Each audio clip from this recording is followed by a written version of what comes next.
right. Good afternoon, guys. So, I want to get started this week with a market recap. Quite the interesting week, honestly. I'm excited to break this down for you. So, first thing I want to talk to you guys about is the exposed wicks. So, let's take a look at this chart together. What do you guys notice? This is probably a pretty important level, right? This guy right here. And what this is a nice little upside wick, but also a very obvious place to put stop losses, right? Because if I'm long, I'm going to put my stop underneath here. We're just going to let this run for a little bit and want to kind of just break down what happened, right? So we have a flip of this level here, right? We make a run, for all of these highs sitting up here. And the reason why we're taking this slowly is because the level we want to watch is this guy here, this wick, right? And why are we looking at this level? Well, across the board, this was quite an interesting level, right? And if we go to ETH, we're going to find that same level. I'm going to just clear out the volume chart on this. I guess I don't know how. That's fine. There we go. And yeah, look at that wick, right? It's just this guy over here. So we tried to flip these areas to support, right? Pretty logical attempt. And then we came back and swept this wick. So on Bitcoin, we're gonna let this play out a little bit longer, right? That wick is right here. And this is kind of why I kept longing. So if we go look at the structure of this, right? We take out this wick on Bitcoin and we actually get a nice bounce, right? This is actually just retesting essentially what was 62K. But the story is quite different on Bitcoin. And if we look at this low here, it's actually barely taking out this wick. It's basically an equal low. So we let this run for a little while longer, and what ends up happening is, this just rejects right off this guy over here. And we get a run pretty much of all the lows. And this is actually going to come all the way back into this guy over here, right? But we didn't actually break down. And if we go look at some of these other coins, they all kind of stop in the same place, right? So if we remove all our TA, and we just draw a line at this guy here, this is just essentially a sweep of the lows, right? We've completely taken out this guy over here. But if you're looking in this area, this is where it gets interesting because the divergence between Bitcoin and Ethereum is quite interesting. So you had a higher low, right? And I've talked about this divergence a lot when Ethereum makes a higher low and Bitcoin takes a sweep, right? So you have this sweep, but you preserve the structure on the 2-hour chart. And over here, guys, you have something a little bit different. So if we go back to our 2-hour chart, this preserves the low, and this guy takes it out completely. But we just immediately reclaimed the range. And that was kind of the signal this was really bullish. So here was our range lows, right? And we simply never broke down. And then we pretty much just gapped all the way up. So if we chart this on a lower time frame, the big thing you can see here is the reclaim of this level here. And I'm going to chart this out. It's this wick here, right? So this was our point of breakdown originally, right? And when we were able to reclaim that, we just simply full ran. And if we want to, use a trend line or something as well, we can, because we do have this added confluence, right, of this little structure break here, which is quite interesting. And it's useful to kind of review these and look for the bottoms. Now, the one thing that I did find really interesting is that I think this teaches us a lesson about how to trade this stuff in the future. Because waiting for this sweep is how you make the most money, right? We knew it was probably bottomed around here, right? We were longing for days, right? We were also longing Solana, and we can take a look at that guy as well, right? We take a look at Sol, and all of this was basically the bottom, right? But what was it doing? It was essentially just mirroring this, right? And this was all just waiting for Bitcoin to get some sort of reversal. So what does this tell us? We knew from a higher time frame perspective, right, that all of this was demand. And I think we were pretty easily able to explain why. Same with Solana, right?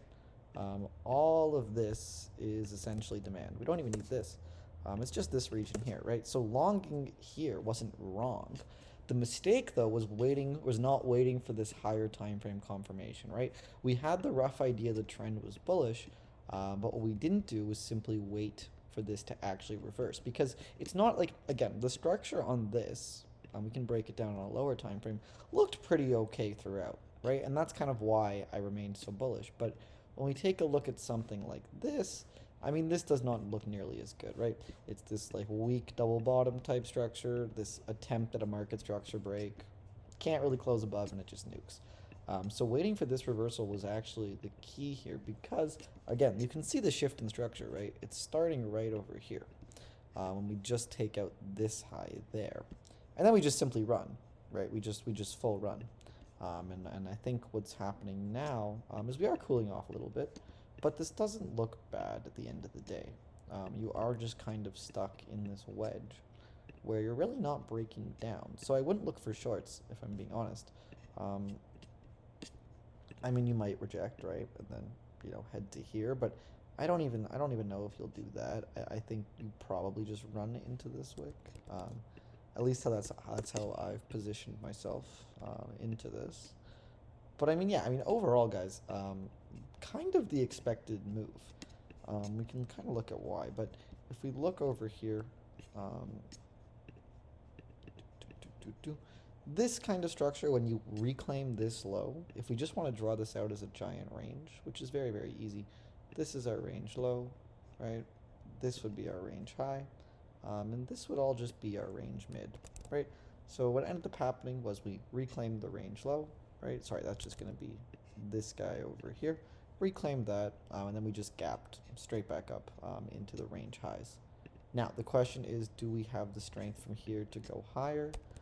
This I don't know, but I actually do think the fact this won't break down is pretty interesting. So it does look like it's quite possible. I think no matter what, you just want to prioritize dips. So something like if we do get this dip, you buy it. If we only get this dip, you buy it as well. And if we even get something back to here, right, this 614 mark, I mean, sure, I'd probably buy that too.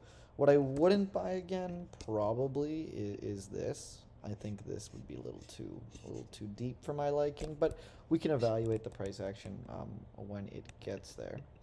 But overall, guys, yeah, I mean, things really don't look that bad. This is just a range, right? We're just consolidating. What worries me is you don't want to see the same thing that happened before, where these things all just hold up and Bitcoin just trades lower. I think that would be the one worrying thing here. But I mean, looking at the structure, I think more than likely, you just come and fill more of this wick up here. And that's probably the case with this, right? You probably just trade into here. I don't really see this level as that strong resistance, but I could be wrong. But again, the most interesting thing with this price action is learning how to actually use it. So again, with Bitcoin, right? All of our levels on Sol were correct, but if we were simply patient for this to bottom out, right, we would have made by far the most money. So timing this buy with this buy, I think is the answer. Overall market looks great, right? We've reclaimed all our key levels. We've held the range lows. If we zoom this out to a 3-day chart, I mean, this is exactly what you want to see, right? You're essentially reclaiming this 60K mark. And if we just get rid of all of our lines and just draw one, this is the only one that I really care about, is this old range at 60K, right? We are now accepting back inside of it. And that is quite a bullish look. So overall, I don't think you look for shorts. I do just think you buy.